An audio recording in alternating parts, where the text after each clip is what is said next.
Këtë pjesë të parë të momentit të diskutojmë një temë mjaft interesante, do të na ngjall edhe shumë histori shqiptare, ndonse ne jemi popull i vuajtur ndër vite, shumë kemi bërë në mënyrë që ta kemi ta gëzojmë lirinë sot. Do të flasim për një vend mjaft të veçantë të shqiptarëve, asnjëherë i harruar, por që rrethanat historike kanë bërë të vetën. Do të flasim për vendin tonë të bukur Plovën, ku atje ka pasur shumë shqiptarë ndër vite dhe ata janë të cilët gjithmonë kanë rezistuar në mënyrë që ta mbajnë gjuhën shqipe gjallë. Gjithashtu është si një dëshmi e gjallë vetë Nura Husejnović, e cila sot është avokate në Kosovë, ajo ka pasur një historik shumë interesant sa i përket Plovës, sepse atje ka lindur, realisht është me priardhje nga Malizi, nga Plova, pastaj studimet i ka vazhduar në shtetet aziatike për të kthyer në Kosovë dhe për të kontribuar këtu në fushën e avokatisë.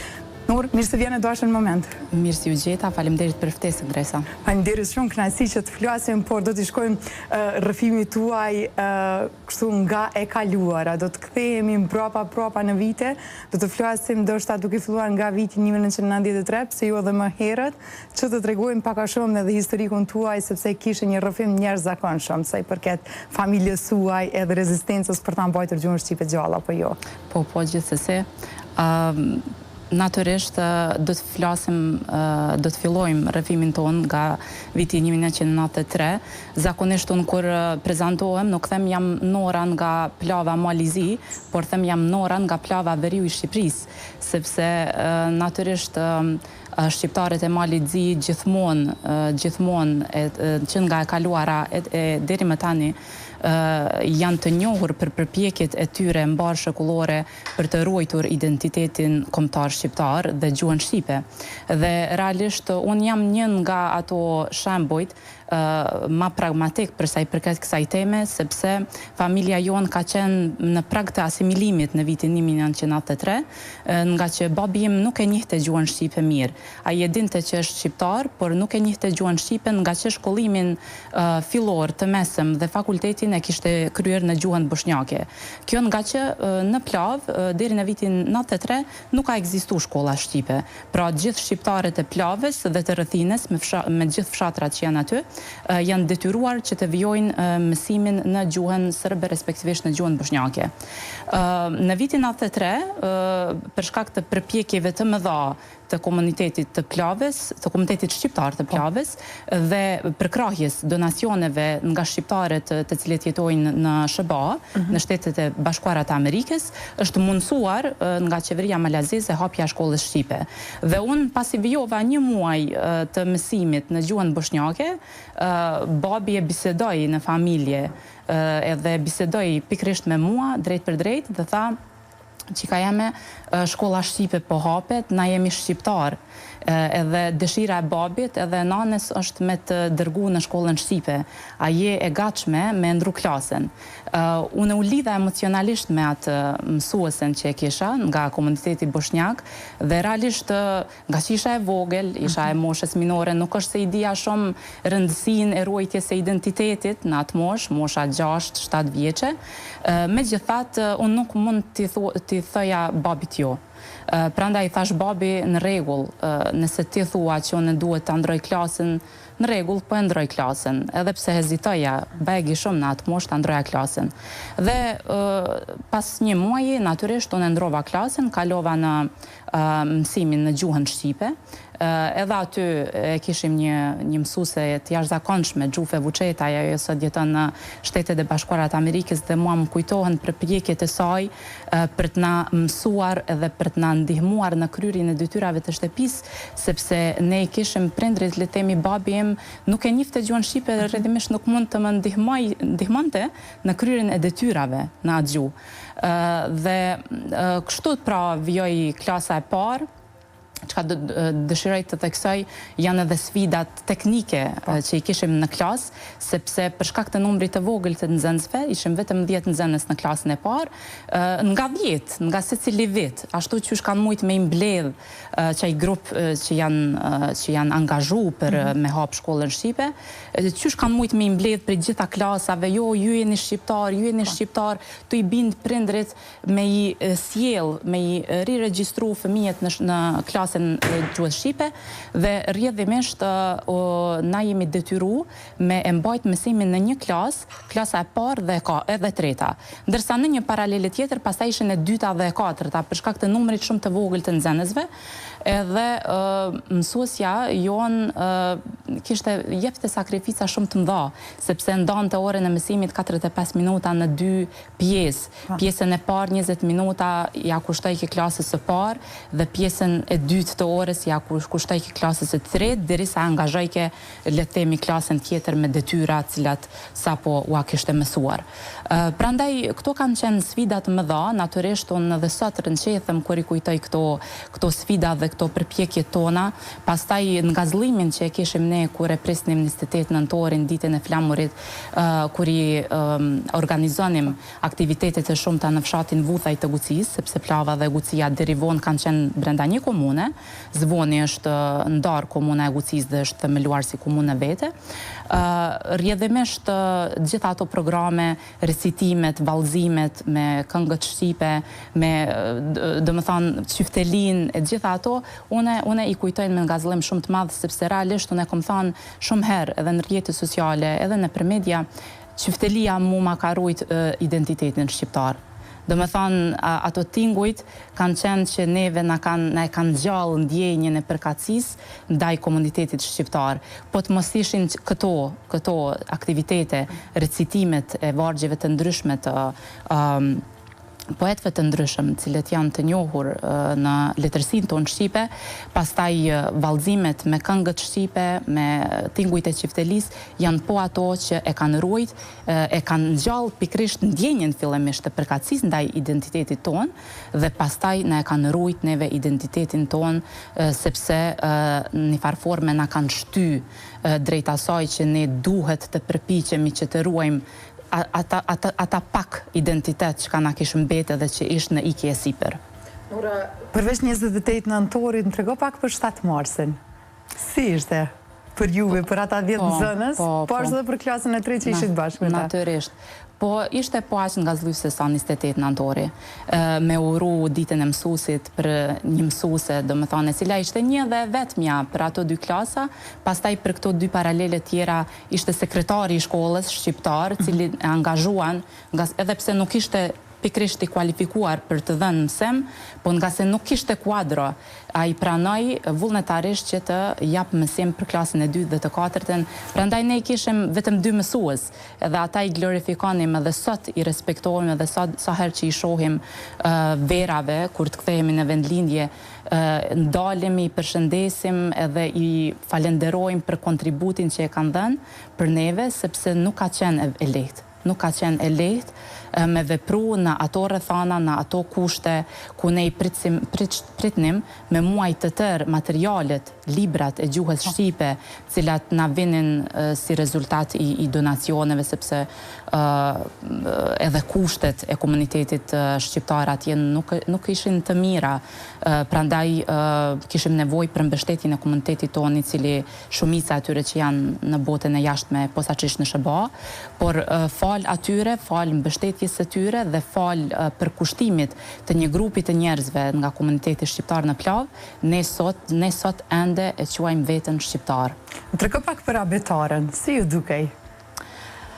Abetarja, një kohë, një 2-3 muaj, njëherë nuk e kemi pas në klasën e parë, edhe sa po na e siguruan, me qenë se babi nuk e njefte gjuhën shqipe, nuk e njefte mirë, dinte disa fjala të këto, po nuk mund të shprehej rrjedhshëm në gjuhën shqipe, dhe sa po morëm abetaren, babi ishte ma i lumtur se sa une për pranimin e abetares. Edhe gjitha vjershat e abetares, babi im i ka mësuar bashkë me mu. Dhe këtë histori e din edhe prindërit e bashkëmoshatarëve të mi të asaj kohe, cilët ndoshta nuk kanë qenë në rrezik të asimilimit sa familja jonë, edhe ata e din këtë histori që babi jam i ka mësuar vjershat bashkë me mu. Edhe rrjedhimisht njohuria e gjuhës shqipe e babit në vitet e mëvonshme ka qenë pikërisht e ndërlidhur me mësimin tim në shkollën shqipe nga klasa e parë. Se ishte kënë ndjenja të ishit 2 nxënës, ani pse gjenerata kricisht të ndryshme, ju dhe babaj juaj, që të dy në një abetare? po shikoni une në atë moshë ndoshta nuk kom mujt me vrejt ose me dallu rëndësinë ose rëndësinë historike të kësaj ngjarje. Po sot në këtë moshë pasi që kom hyrë në moshë madhore, natyrisht kur kom fillu me i kuptu gjanat, me kuptu rëndësinë e identitetit, rëndësinë e ruajtjes së etnisë, të historisë, të gjuhës, natyrisht që unë sot saher e kujtoj këtë gjë, këtë fakt unë rënqethem, unë atë shumë emocionohem, sepse ka qenë një periudhë shumë e rëndë, natyrisht për familjen tonë, për gjithë ata njerëz, cilët në gjitha format mundoheshin me rujt identitetin. Pra po flasim për një vend i cili realisht, fatkeqësisht është braktisur në aspektin e përkrahjes edhe nga le të themi qeveria e Shqipërisë dhe qeveria e Kosovës. Unë e shoh dhe sot, Plava dhe Gusia nuk e kanë përkrahjen e njëjtë sikur Presheva, Bujanoci dhe Medvegja.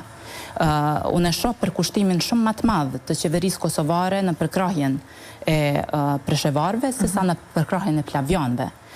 Ndërsa unë nuk shoh dallim ndërmjet neve. Unë nuk e shoh ndonjë dallim, përpjekjet për ruajtjen e identitetit kanë qenë të njëjta, sfidat kanë qenë po aq të njëjta dhe rrjedhimisht ne meritojmë përkrahjen e Shqipërisë dhe të Kosovës.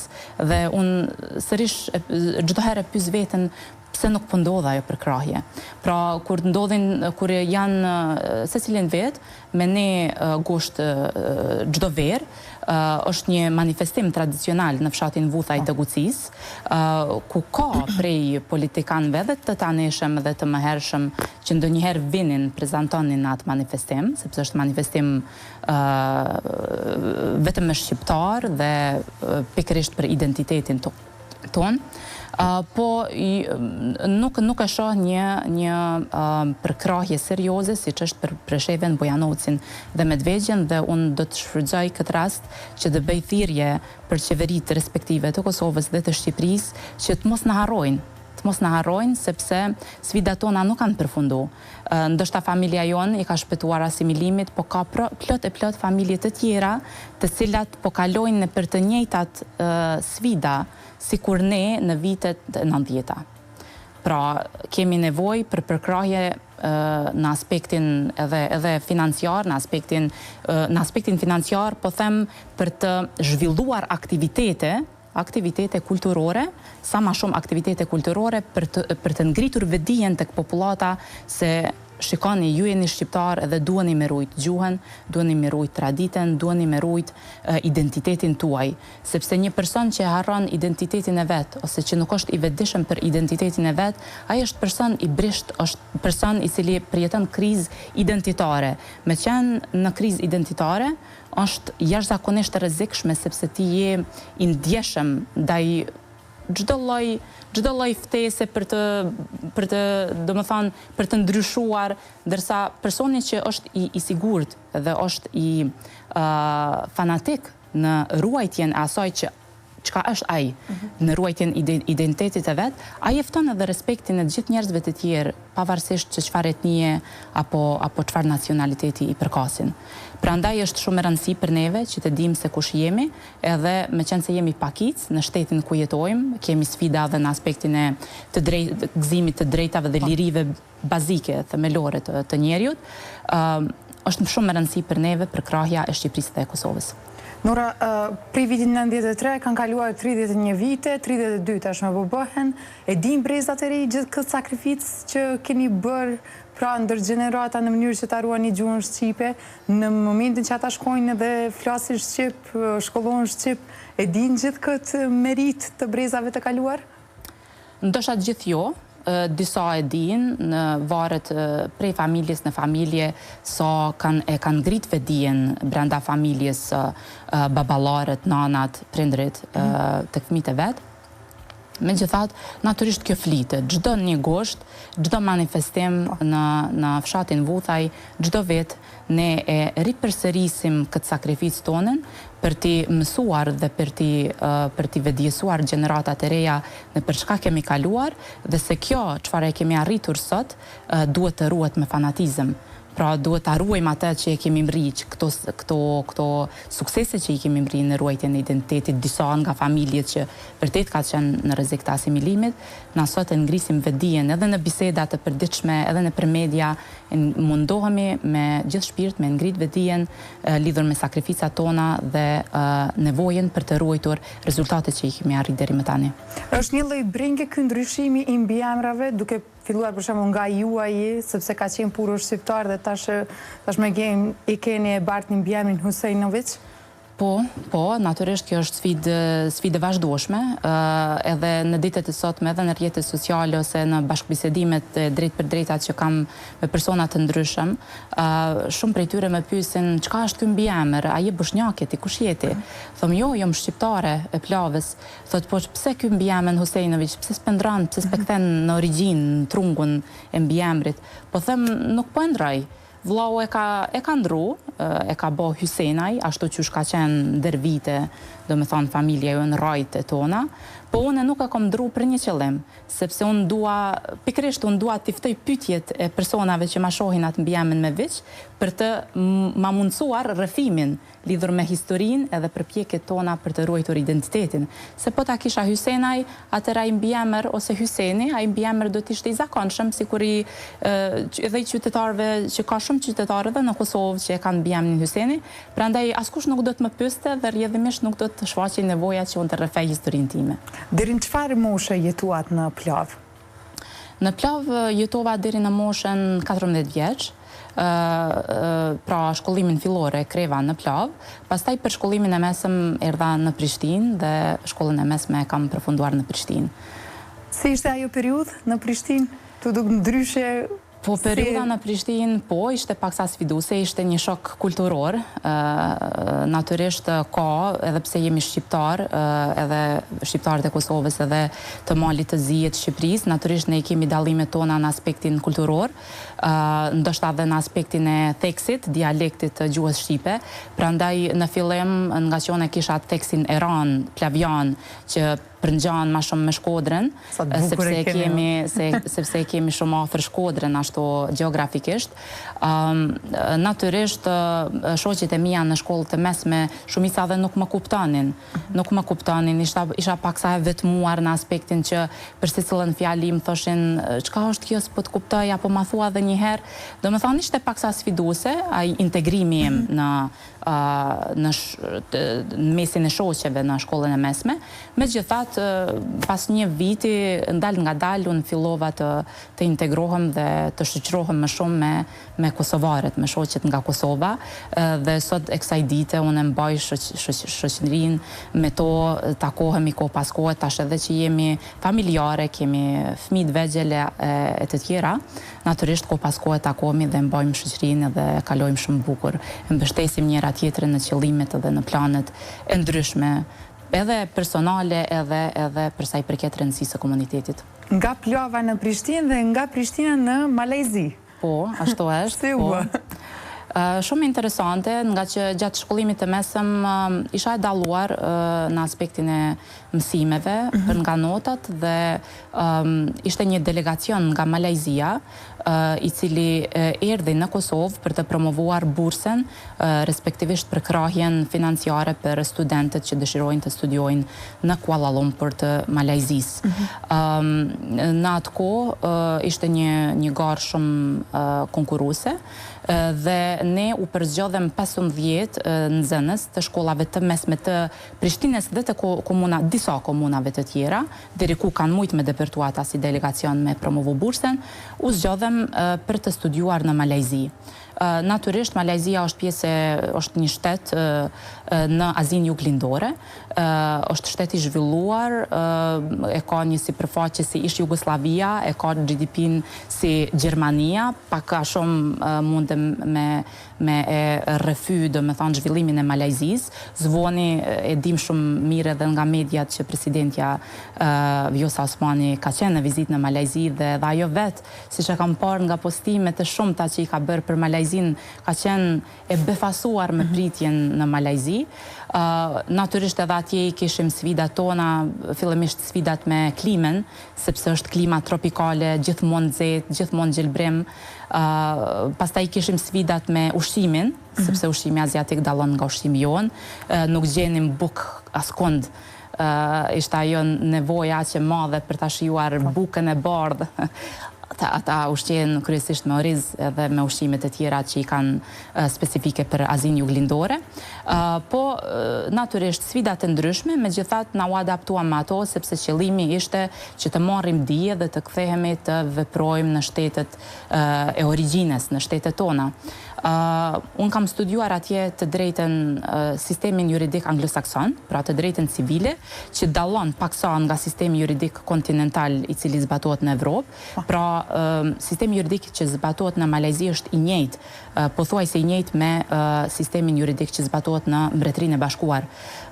Natyrisht këtu dëshiroj të ndërlidhesha se Malajzia ka qenë kolonia anglisë deri në 1957-ën, pra në 57-ën është pavarësu.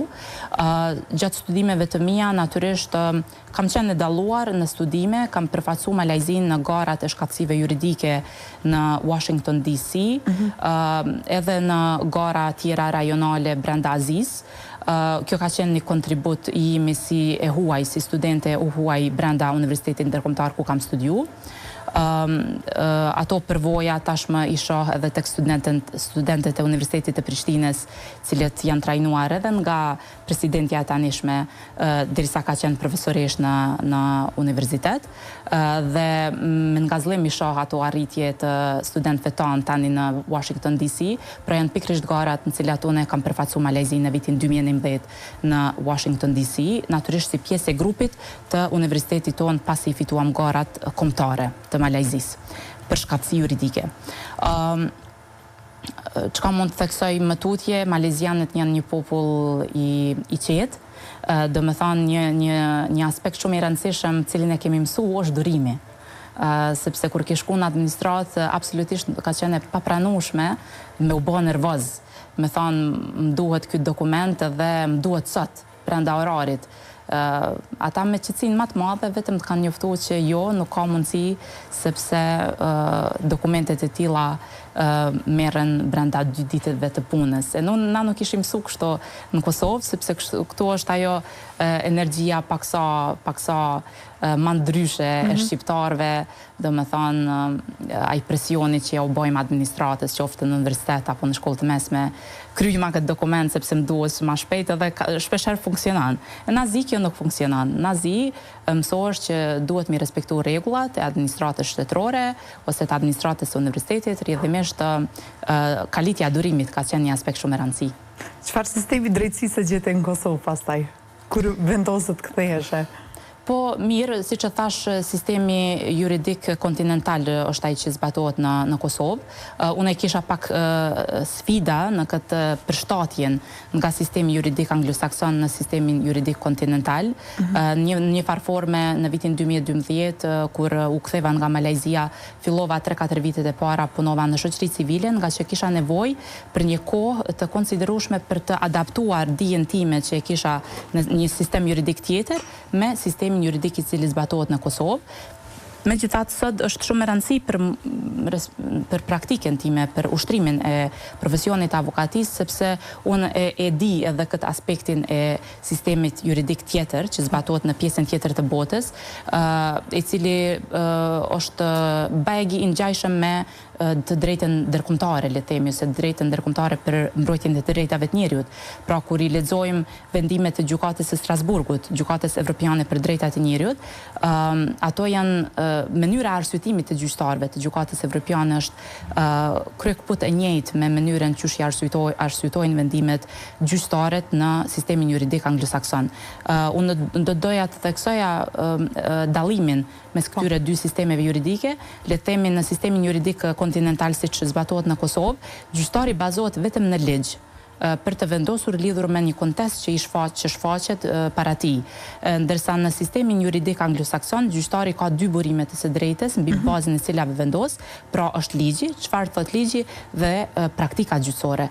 Pra në asnjë rast një gjyqtar në sistemin juridik anglosakson nuk devion nga praktika gjyqësore e cila është vendosur nga gjykatat më të larta, siç mund do të thonim gjykata e apelit ose gjykata supreme. Se emrat e gjykatave dallohen varësisht nga shtetet, po më rëndësi është që një gjyqtar i gjykatës së shkallës së parë në asnjë rast nuk vendos ndryshe për një kontest të ngjashëm për cilin ka vendosur gjykata e apelit ose gjykata supreme. Kjo është shumë e rëndësishme, unë e shoh këtë praktikë jashtëzakonisht të rëndësishme për të siguruar sigurinë juridike në një shtet. Pra, qytetarët e kanë këtë elementin e parashikueshmërisë. Ata e dinë që kur e kanë një kontest, shkojnë te avokati ju thotë për kontestet e tilla gjykatat kanë vendosur kështu dhe kështu. Dhe mundësia për të vendosur në rastin tuaj në mënyrë të njëjtë është 99%. Pra e ki një dozë të parashikueshmërisë, derisa në shtetet me sistem juridik kontinental siç është Kosova, nuk ekziston ky elementi, ky parimi i parashikueshmërisë, sepse gjyqtari është i pavarur në vendimin e vet dhe ai mund të vendosë ndryshe nga ato çfarë kanë vendosur gjykatat më të larta në raste të ngjashme. Nor, duke qenë se vjen nga një vend ku ka munguar mbështetja, pra në të gjitha instancat shtetërore, ka qenë kjo një lloj frymëzimi që ti ta marrësh rrugën për të studiuar drejtësi? Po, gjithsesi që po. Kur ti shohim përpjekjet e njerëzve ose përpjekjet e personave që luftojnë për të drejtat dhe liritë e njerëzit, nëse u agërmojmë pak historikun e tyre personal, gjithmonë dalim me persona që vetë e kanë vujtur senimin e të drejtave dhe lirive të njerëzit. Për shembull, le të themi një prej shembujve më konkret është Mahatma Gandhi, shembull, dhe historia e tij e përjetimit të shkeljeve flagrante të drejtave dhe lirive të njerëzit dhe më pas frymëzimi i tij mbi këto përvoja që ai të jetë një prej pishtarëve në luftën për të drejtat dhe liritë të njerëzit. Prandaj kjo histori gjithmonë përsëritet tek çdo person. Pra, personat që kanë sfida vetë për t'i gëzuar të drejtat dhe liritë e njerëzit në shtetet ku jetojnë, ata zakonisht janë më të frymëzuarit dhe më të vendosurit për të luftuar për të drejtat dhe liritë e njerëzit. Prandaj natyrisht angazhimi im në Kosovë pas 2012-s, pas kthimit tim nga Malajzia, ka qenë fillimisht në shoqëri civile. Unë kam punuar në disa projekte që kanë të bëjnë me të drejtat e komuniteteve pakic, nga që ato kanë qenë jashtëzakonisht dhe të financuara dhe të rëndësishme në kohën e pas luftës, në kohën e kur Kosova e ka fituar shtetësinë e vet. Natyrisht ka qenë shumë e rëndësishme që në mesin e shqiptarëve, komuniteti shumic, që edhe pakices, le të themi pakices serbe, rome, ashkali, egjiptas dhe bosnjak dhe të tjerëve, t'ua japim të drejtat që ju takojnë. Natyrisht nga që unë isha shqiptare, unë jam pakic në malin e zi, unë pikrisht i kuptoja sfidat me cilat ballafaqohen pakicat në Kosovë dhe bashkëndjeja me ato sfida. Natyrisht komunitetet që përjetojnë padrejtësi të mëdha, është shumë e rëndësishme me mbet të drejtë pasi ti arrin qëllimet e veta, le të themi pasi ta arrin pavarësinë. Sepse nuk është ideja vetëm të pavarësohesh si shtet ose që ti fitosh të drejtat për cilat ke luftuar me shekuj, të drejtat e gjuhës, përdorimit të gjuhës, të drejtat e ruajtjes së identitetit e të tjera, po pastaj kur ti të arrisësh një nivel cilin e ke synuar për gjatë viteve, për gjatë shekujve, pastaj ti shkelësh të tjerët. Kjo është shumë e rëndësishme për çdo komunitet që të ruhet nga kjo situatë ose kjo mundësi, sepse fuqia e njerëzit më e madhe është të di të respektoj drejtsinë. Pra drejtësia është ai parimi më madhor për cilin duhet të jetojmë e të punojmë që të gjithë. Nore dashur, faleminderit shumë për këtë rrëfim të ndjerë që sot bashku me nive dhe shikuesit tanë. Ishte kënaqësi të kisha në moment. Faleminderit juve për ftesën.